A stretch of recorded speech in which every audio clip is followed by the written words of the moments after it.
Assalamualaikum warahmatullahi wabarakatuh. Alhamdulillahirabbil alamin. Wassalatu wassalamu ala asrafil mursalin wa ala alihi wa sahbihi ajma'in. A'udzu billahi minasyaitonir rajim. Bismillahirrahmanirrahim. Walaqad haramna bani adama wa hamalnahum fil bahri wal bahri wa razaqnahum minat thayyibati wa fadhalnahum ala katsirin mimman khalaqnahum tafdhila. Shadaqallahu azim. Shadaqallahu ala Rasulillah sallallahu alaihi wasallam. Pertama, mari kita panjatkan rasa puji syukur kita pada Allah Subhanahu wa taala. Salawat dan salam mari kita haturkan pada junjungan kita Nabi Muhammadin sallallahu alaihi wasallam.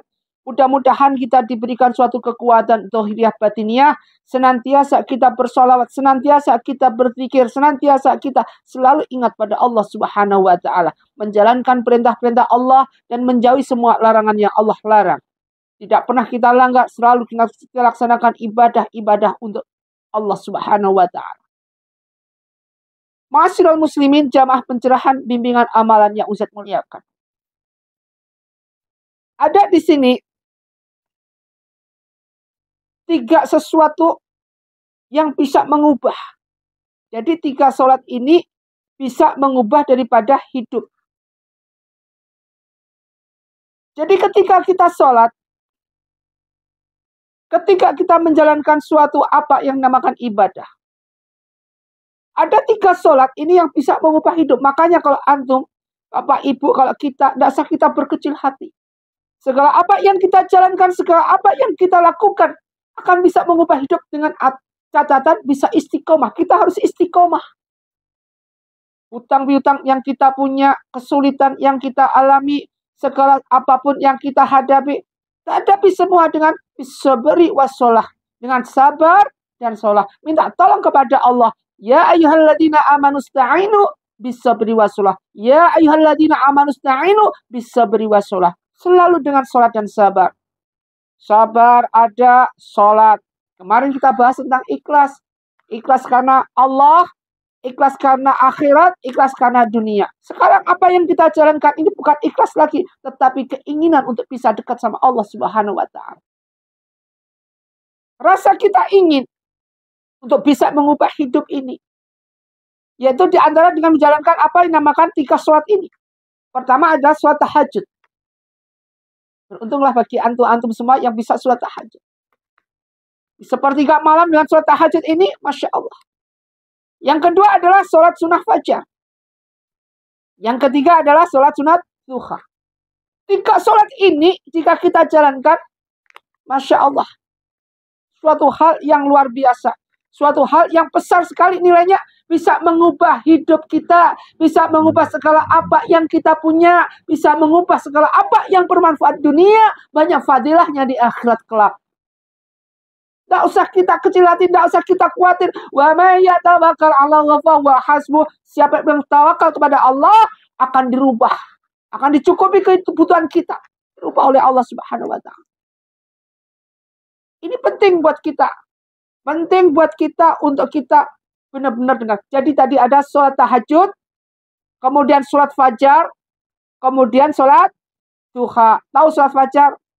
Sholat qabliyah subuh, sholat 2 rakaat. Makanya siapapun yang memuliakan daripada sholat fajar ini adalah merupakan suatu sholat yang dimana Allah akan memuliakan mereka yang berahli jamaah sholat subuh. Hari ini yang kita bahas adalah tentang pertama tadi, yaitu tentang sholat tahajud. Beruntunglah kita semua. Jadi satu hari kita bahas satu. Hari ini kita bahas sholat tahajud, besok kita bahas sholat fajar atau sholat subuh, kemudian besoknya harus sholat duha. Karena tiga ini bisa merubah hidup kita. Bagaimana Ustaz? Kita buktiin. Yang jelas Allah itu tidak bohong. Tidak bohong kepada kita. Kita buktikan semuanya. Sementara mereka-mereka yang ahli sholat tahajud, mereka-mereka itu Masya Allah hidupnya tenang, anteng, tentram, damai. Ma'asyiral muslimin muslimat rahimatullah. Dalam suatu ayat, di mana ini ada 4 kemuliaan daripada sholat tahajud ini. Di mana 4 kemuliaan ini Jadi sholat tahajud sebelum subuh, ya, ini ada 4 kemuliaan yang Allah jamin. Jadi jaminan bukan Allah. Jaminan langsung dari Allah, bukan jaminan dari Uzair. Kalau jaminan dari Uzair banyak bohongnya. Ini jaminan langsung dari Allah. Yang Allah berikan 4 kemuliaan ini hanya orang tertentu, hanya orang khusus. Dan Allah tidak berikan 4 kemuliaan ini kepada mereka yang ahli ibadah pun tidak akan Allah berikan. Yang ahli ibadah nggak pernah ketinggalan sholat fardu, tidak Allah berikan. Jadi 4 kemuliaan ini tidak Allah berikan kepada mereka yang ahli sholat fardu, tidak pernah tahu mereka yang ahli sholat yang tepat waktu di antara itu, tidak Allah berikan. Jadi 4 kemuliaan ini. 4 kemuliaan ini hanya Allah berikan pada mereka-mereka yang ahli sholat tahajud. Jadi mereka yang ahli sholat tahajud tidak pernah ketinggalan sholat tahajud. Masya Allah. Disebutkan dalam surat Al-Isra. Di sini disebutkan. Yaitu ayat 79 dan ayat 80. Dan ini jaminan Allah subhanahu wa ta'ala. Wa minal lail. Dengan sepertiga malam. Fatahajat bih nafilat talak. Dengan lakukanlah sholat tahajud. Nafilat talak adalah merupakan suatu ibadah tambahan. Menambah pahala kita. Tambahan bagi kita. Tambahan pahala buat kita. Jadi sering wa minal laili fatahajud bih nafilat talak. Lakukan sholat tahajud. Karena Allah akan memberikan 4 kemuliaan dengan kita menjalankan sholat tahajud. Makanya antum semua, tidak usah khawatir, tidak usah kecil hati, utang banyak, semua kesulitan, sholat tahajud. Akan dirubah hidupnya antum oleh Allah Subhanahu wa ta'ala. Bangun sholat tahajud sebelum subuh. 4 kemuliaan ini apa? Dijawab oleh Allah. Asa ayyab'atsaka rabbuka maqaman mahmuda. 1. Yaitu asa ayyab'atsaka rabbuka maqaman mahmuda. Yaitu asa ayyab'atsaka rabbuka, mudah-mudahan Tuhan mengangkatmu maqaman, ke tempat yang terpuji. Jadi yang pertama adalah orang yang rajin tahajud, maka Allah karirnya akan Allah angkat ke tempat yang lebih mulia. Jadi orang yang rajin tahajud, satu keistimewaan, kemuliaan ini diberikan. Diangkatlah karir kita, diangkatlah derajat kita, diangkatlah segala apa yang dengan derajat maqamah mahmuda, yaitu derajat yang paling bagus. Maqamah mahmuda, tempat yang paling terpuji. Terpuji di mata siapa? Terpuji di mata Allah. Bukan terpuji di mata-mata keluarga, bukan terpuji di mata keluarga atau terpuji di mata tetangga, tidak. Terpuji maqamah mahmuda, terpuji di mata Allah Subhanahu wa ta'ala. Jadi ini keistimewaan yang pertama. Kemuliaan pertama, wa minal laili fatahajjud nafilatal lak, adalah an sabiyaqula an ayyab'atsaka rabbuka maqama mahmuda. Diangkat. Bagaimana kalau kita derajat kita diangkat oleh Allah Subhanahu wa ta'ala? Bagaimana kalau kita sudah diangkat oleh Allah dengan kerendahan, diangkat langsung oleh Allah? Kehidupan kita otomatis akan berubah. Kejadian-kejadian yang kita alami kesulitan akan berubah. Yang kedua, kemuliaan yang kedua, wa qur rabbi adkhilni mudkhala sidqi. Wa qul rabbi adkhilni mudkhala sidqi. Wa qul, dan katakanlah wahai Muhammad, Rabbi, yaitu Tuhanku, yaitu Allah Subhanahu wa ta'ala, adkhilni, masukkan aku, madakhu khala sidqi. Kalau hendak bekerja, maka Allah akan bimbing kita dalam suatu pekerjaan itu.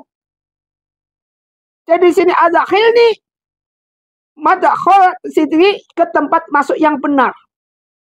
Dibimbinglah kita oleh Allah Subhanahu wa ta'ala dengan pekerjaan yang kita alami, pekerjaan yang ketika kita memulai dibimbing, langsung Allah yang membimbing. Otomatis kalau Allah membimbing suatu hal, pekerjaan itu akan menjadi pekerjaan yang mulia di mata siapa? Di mata Allah mulia, apalagi di mata manusia. Maqamah mahmudah. Bimbing, diarahkan. Akhirnya kalau dibimbing oleh Allah, kenapa? Kita tidak pernah ketipu. Kita tidak pernah akan masuk dengan apa yang dinamakan hutang piutang.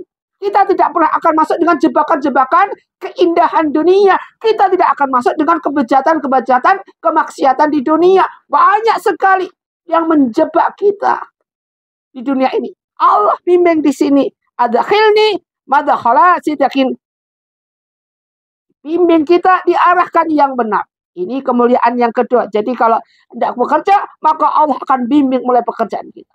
Untuk memulai dengan cara bismillahirrahmanirrahim. Kemuliaan yang ketiga, wa adkhirni, jadi wa akhrijni mukhraja sidq. Wa akhrijni, dan keluarkanlah aku mukhraja sidq, tempat keluar yang benar. Jadi di sini ketika kita mempunyai kesulitan, maka Allah akan keluarkan kesulitan kita. Jadi kalau kita punya kesulitan, dikeluarkan kesulitan kita oleh Allah Subhanahu wa Ta'ala. Coba yang sering kita alami karena kita punya kesulitan kan? Kenapa kita punya kesulitan? Karena apa? Karena kita bekerjanya tidak dibimbing oleh Allah. Karena kita dalam pekerjaan ceroboh. Bagaimana kesulitan kita dikeluarkan? Kita tidak mohon pada Allah. Nah, ini jaminannya. Yang pertama diangkat derajat kita. Yang kedua tadi kita dibimbing ketika kita memulai segala apa yang kita mulai dengan pekerjaan kita. Yang ketiga kita dikeluarkan dengan kesulitan-kesulitan yang kita punya. Ini makhrutul sidq. Yang keempat, waj'alni min ladunka sultanan nasyira. Waj'alni, dan berikanlah li itu kepadaku min ladunka, dari sisimu ya Allah, sultana, kekuasaan, nasyira, yang dapat menolongku. Jika ada orang yang mau jahil sama kita, jika ada orang yang mau menyakiti kita, jika ada orang yang mau menyantet kita, misalkan sekarang lagi ngetren-ngetrennya, maka Allah akan lindungi kita. Maka Allah akan kucilkan, maka hancurkan mereka dengan pertolongan Allah tanpa ada perantara lewat dukun dan lain-lain. Tidak ada. Ini jaminan Allah. Sekarang kan lagi ngetren-ngetrennya. Punya usaha begini, udah berhasil dikit, disakitin orang.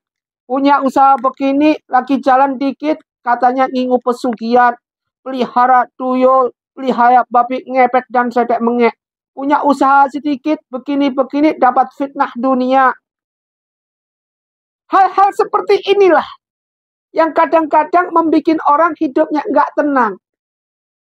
Maka di sini disebutkan dengan jaminan tadi. Pertama ada asa ayyab'atsaka rabbuka maqaman mahmuda. Angkat semua di derajat yang tinggi. Wa qur rabbi adkhilni madkhala sidq. Kita kemudian hendak bekerja, dimulainya dibimbing oleh Allah Subhanahu wa Ta'ala. Wa adkhrijni mukhraja sidq. Ketika kita memulai, ketika kita punya masalah, punya dikeluarkan oleh Allah Subhanahu wa Ta'ala, diangkat kesulitan kita oleh Allah Subhanahu wa Ta'ala. Waj'alni min ladunka sultanan nasyira. Ketika ada kesulitan apapun, Allah akan langsung tolong kita. Dengan segala kesulitan-kesulitan itu, Allah akan kembalikan kepada mereka yang berbuat jahat kepada kita. Wa qul jahaq wa zaqul batil innal batila kana zahuqa la ilaha illa anta subhanaka inni kuntu minadz zalimin. Ini merupakan suatu hal yang paling bagus buat kita. Jadi ini perlu dipelajari sekarang, begitu pentingnya sholat tahajud. Dalilnya mana? Dalilnya ini Al-Quran surat Al-Isra ayat 79 dan 80. Jaminannya itu, 4 kemuliaannya itu tadi penting buat kita. Wa minal laili fatahajud bi nafilatan. Nilai tambahan dunia, fadilahnya di akhirat. Masya Allah. Cuman ya gitu, susahnya minta ampun. Bangun sepertiga malam itu susahnya minta ampun. Mereka pada tidur enak-enaknya kita tidur ngorok. Kita bangun curhat sama Allah. Kita bangun bicara sama Allah. Kita lagi meeting sama Allah. Kita ingin ketemu sama Allah. Tetapi justru ini yang Allah dambakan buat hamba. Justru ini yang Allah inginkan buat hambanya. Dan ini merupakan satu hal langka. Mereka yang senantiasa berasumsi untuk ingin agar masalah-masalah terangkat dan segalanya gak bisa terlaksana. Karena apa? Karena mereka malas untuk bangun tidur. Malas untuk bangun menjalankan sholat tahajud. Penting buat antum semua, buat bapak dan ibu ketika punya kesulitan, inilah kuncinya. Inilah penyelesaiannya. Gak usah kita kesana kemari, gak perlu. Inilah penyelesaiannya.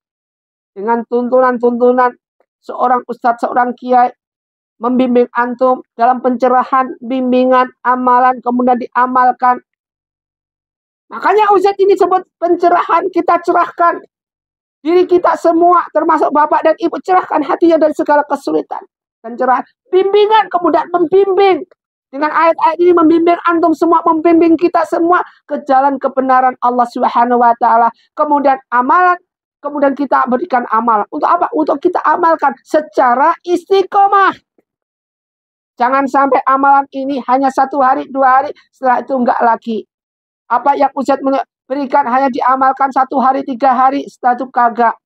Ustadz saya belum berhasil.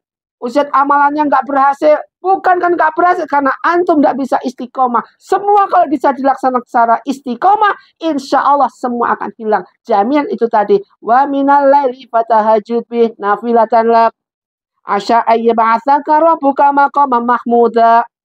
Wa qul rabbi adkhilni madkhala sidqin wa adkhirni makhrajan sidqin wa adkhilni min ladunka sultanan nasyira. Mari dengan ayat ini kita jadikan suatu hal yang paling istimewa, yang paling berguna buat kita dunia dan akhirat. Dengan ayat ini mari kita pelajari yang sekarang lagi enggan sholat tahajud, sekarang waktunya kita bangkit untuk sholat tahajud. Yang sekarang tidak mengerti sama sekali fungsi daripada sholat tahajud, sekarang udah tahu, mari kita laksanakan sholat tahajud. Wa minal laili, dengan sepertiga malam bangun. Jam berapa Ustadz sepertiga malam itu? Antara jam 2 bisa, jam 2 atau jam 3 sampai subuh. Setelah subuh tidur, jangan. Setelah subuh, jangan tidur. Kita mendapatkan rezeki dari malaikat Mikail, bagi-bagi rezeki kalau kita malah tidur. Kita tetap bangun, terus sampai nanti jam 12 siang baru kita tidur. Kebiasaan ini andai kata kita lakukan, insya Allah kita jadi hamba Allah yang beriman. Orang-orang yang beriman pada Allah, mereka ada waktunya sedikit untuk tidur. Waktunya sedikit untuk tidur. Dia lebih banyak bangunnya, wiridnya pada Allah Subhanahu wa taala. Udahlah. Nanti ada waktunya, pada waktunya kita tidur lama ketika kita masuk dalam suatu kematian. Itu udah terus. Sekarang waktunya kita bicara sama Allah, kita curhat, kita menanamkan suatu amal, husnul amal yang nanti kita bawa bekal yang kita banyakin. Untuk nantinya ketika kita pulang ke rahmatullah, cinta pada Allah Subhanahu wa taala. Ketika kita menghadap Allah Subhanahu wa taala dalam kondisi bekal yang cukup. Allah berikan sekarang paparan, Allah berikan suatu sekarang koneksi yang ada dengan Al-Quran dan hadis, dengan apa, sholat ini, Allah sudah berikan sekarang. Mari kita jalankan semua. Jangan sampai kita terbelenggu dengan godaan-godaan setan yang ada, godaan-godaan iblis yang tidak pernah ada hentinya, godaan-godaan para setan yang tidak pernah ada plesetannya. Jangan sampai kita berhenti sampai di situ. Jangan sampai kita menyerah sampai di situ. Kita harus hancurkan mereka. Sebagaimana Rasulullah ketika perang Badar. Sekarang badarnya kita. Sekarang badarnya umat Muhammad Rasulullah SAW. Yaitu melawan hawa nafsu. Melayan seperti ini. Siapa musuh kita? Iblis. Siapa musuh kita? Setan. Siapa musuh kita? Adalah para cecunguk-cecunguk iblis ini. Mari. Ya pagi kita dihancurkan dengan ribuan. Bahkan satu pasukan, satu peloton daripada para iblis. Untuk apa? Menekan kita. Memubur-naburkan bubuk kita. Supaya kita tidak bisa bangun. Penting ini untuk kita. Ma'asyiral muslimin muslimat rahimahullah. Mudah-mudahan bermanfaat apa yang kita kaji. Dan mudah-mudahan apa yang kita jalankan ini bermanfaat buat kita. Usikum wa nafsi bittaqwallah. Wassalamualaikum warahmatullahi wabarakatuh.